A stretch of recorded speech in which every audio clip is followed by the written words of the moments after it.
Okay, welcome to day 3, vector applications. We're going to take everything we learned in the first 2 days and do them to real-life applications. Key, and we're going to use 4 sets of equations. I'm going to call them the big 4. They are these two and these two. These are the big 4 equations. These first two here is when I know the x and y components. I can find magnitude and direction. And these two over here is when I have the vector or its magnitude and its angle, and I can find the x and y components. So I'm going to go through a couple examples that we've done already. Page 1 is really just review of everything we've done. So for this first example, I have the x and y component. I want to find the magnitude and directional angle. So my magnitude is going to be 6 squared plus 5 squared square root, and I get v is equal to the square root of 61, which is 7.8, which we've done already before. Change colors to red, and my directional angle is going to be inverse tangent of the y over the x. I get theta is equal to 39.8 degrees. And if I pay attention, I notice that this is in quadrant 1, and my original vector, 6, 5, is in quadrant 1, so they match. I don't have to do anything to change it. The second example is where I have the magnitude of direction. So I'm going to just draw a little xy axis here, and right here I have my vector v, which is 300 newtons, and it's being drawn at 120 degrees. So I have my vector and my angle, and I want to find the x and y components. Change my color back to blue. So Vx is equal to 300 cosine of 120 degrees. Going back to trigonometry, cosine is the x value, and Vy is 300 sine of 120 degrees. I put them in my calculator, and I get negative 150 newtons and 259.8 newtons. So my final result for vector v, negative 150 to 59.8. And if you notice, again, that is in quadrant 2, and my angle was in quadrant 2. And now for this last example at 225 degrees, it's right here, going southwest, 225 degrees. And my vector v is 250 miles per hour. So my x component is 250 cosine 225 degrees. My y component is 250 sine of 225 degrees. And either way, I get negative, oops, erase that.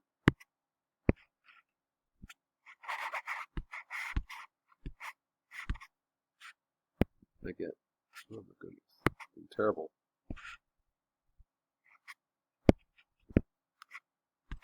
I get negative 176.8 for both the x and y component.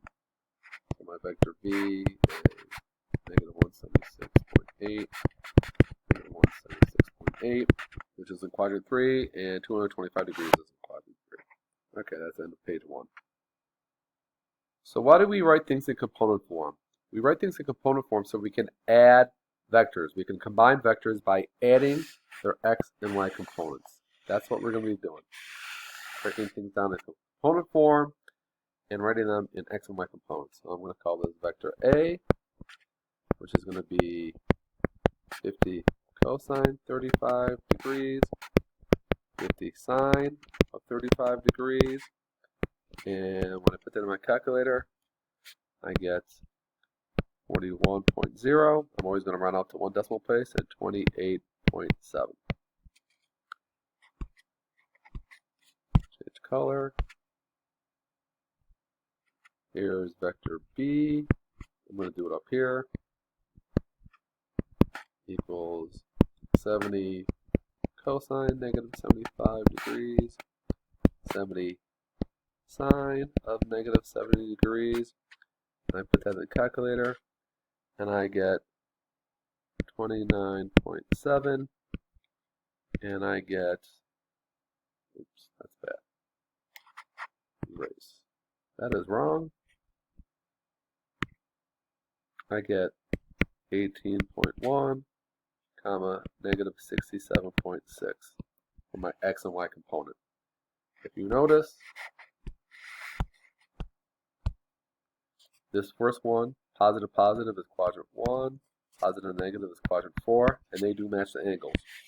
So how do we find the results? Well, the resultant vector, I'm going to call it R, is just adding A and B together. So I'm adding the x components together. So when I do this, I get 59.1, and I get negative 38.9, and that also is in quadrant 4. That is the result. That's part of what I'm looking for.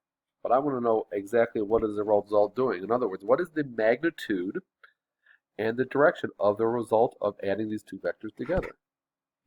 So I'm going to do the magnitude of R.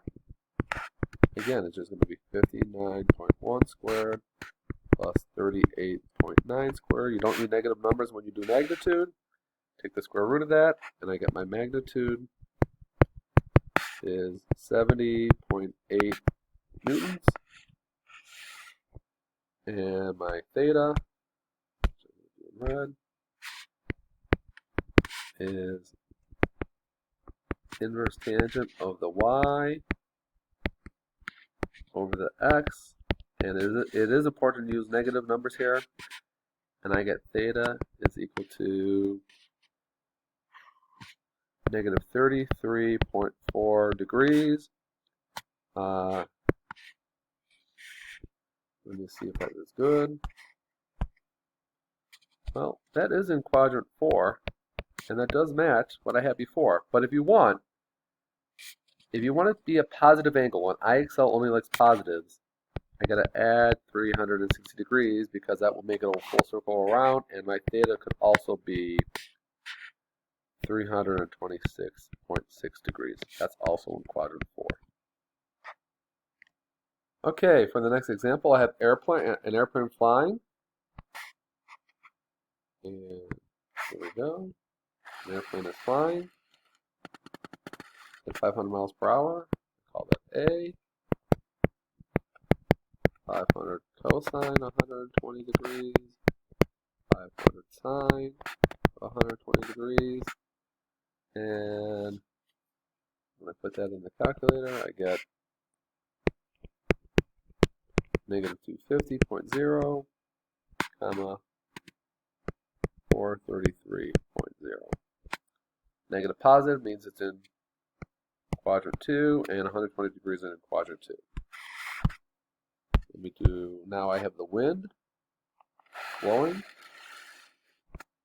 So my wind will be 40 cosine of 42 degrees, 40 sine of 42 degrees.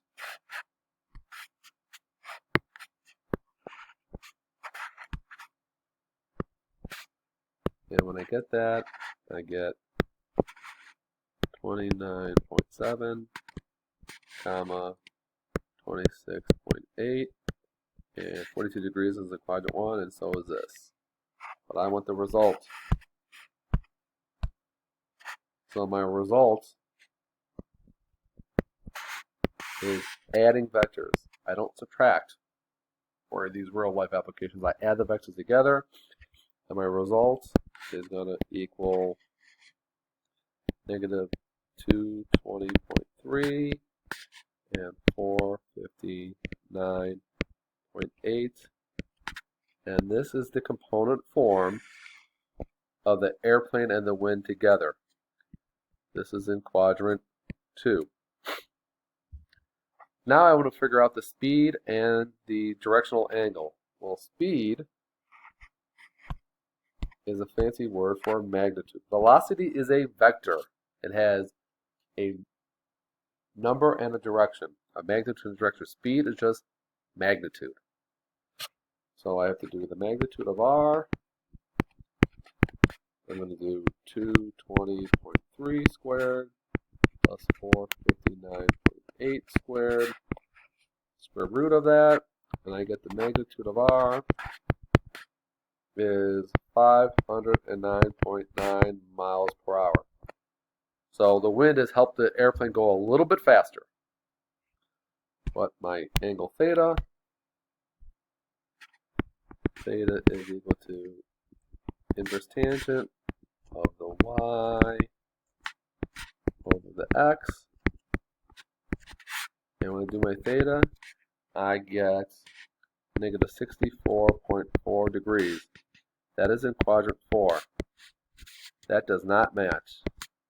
So what do I have to do to this angle? I have to add 180 degrees. And when I do that, I get theta is equal to 115.6 degrees. There is my magnitude, there is my theta, and this is now in quadrant 2. So the moral of the story is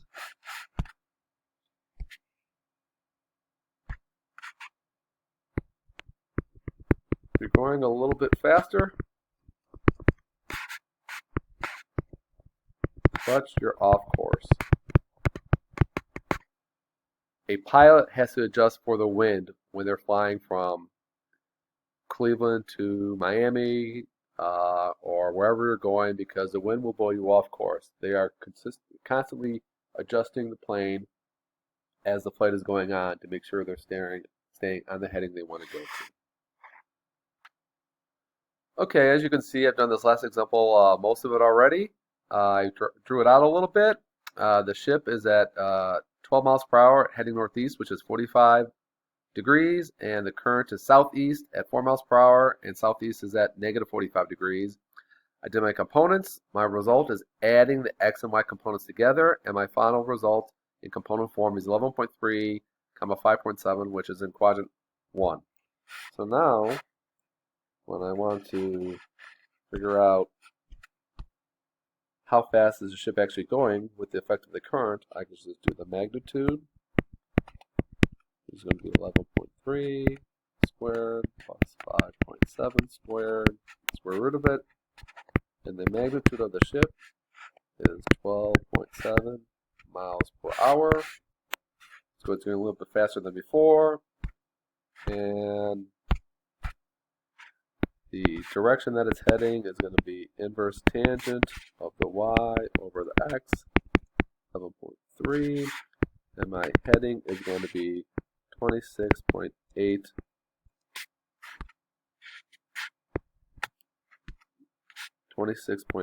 degrees, which is in quadrant 1, which matches, but as you can see, even though going a little bit faster, it is definitely off course from before.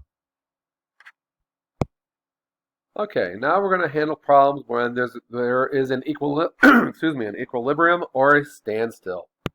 So when I have an equilibrium, I'm going to pause this here.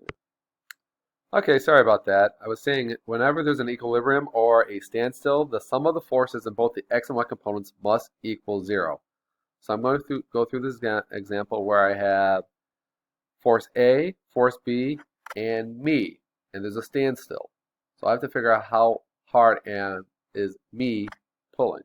So I'm going to pause the video and go through what I'm going to show you, adding up the forces and show you what has to happen for me. Okay, as you can see, I did vector A and vector B, and right now I added them together, and the result of vector A and vector B is in component form. for a standstill,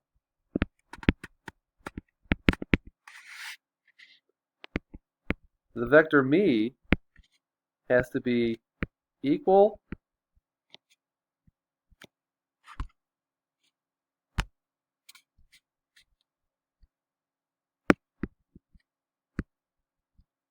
sorry about that, equal and opposite, because I want the sum of all three forces equal 0. So vector me has to be the opposite numbers, 125.9, comma 34.5. So I would be in quadrant 1, and that would sum up all three vectors to be 0. That's what I have to, or me has to do. So I'm going to find the magnitude of me is 125.9 squared plus 34.5 squared, square root of. So how hard is the vector me pulling? 130.5 newtons. And what angle are we doing it at? Well, inverse tangent of the y over the x. And I get the angle that I'm pulling at is 15.3 degrees, which is in quadrant 1, which is what I wanted. That's how hard I would have to pull in that direction to keep this tug of war at a standstill. So as you can see, I've done a lot on this example. The last one where you have the 1,000-pound box in tension with two cables. Obviously, it's a standstill. You have to use 4 decimal places when we use sine and cosine. Keep that in mind. I do not know vector A. I do not know vector B. Vector C is 1,000 pounds. I do know that vector A is at an angle of 40 degrees, and vector B is at an angle of 155 degrees. I found both of those by using my alternate interior angles from geometry class. And obviously vector C is pointing straight down, which is 270 degrees. So I broke down everything into the components. And as you can see, vector A and vector B, I'm going to have a variable. I'm going to use A and B as my variables. And I have a standstill. So to have a standstill, A, B, and C must add up to 0. So I have to do both the x, the horizontal, and y, the vertical direction. Let's do the horizontal first.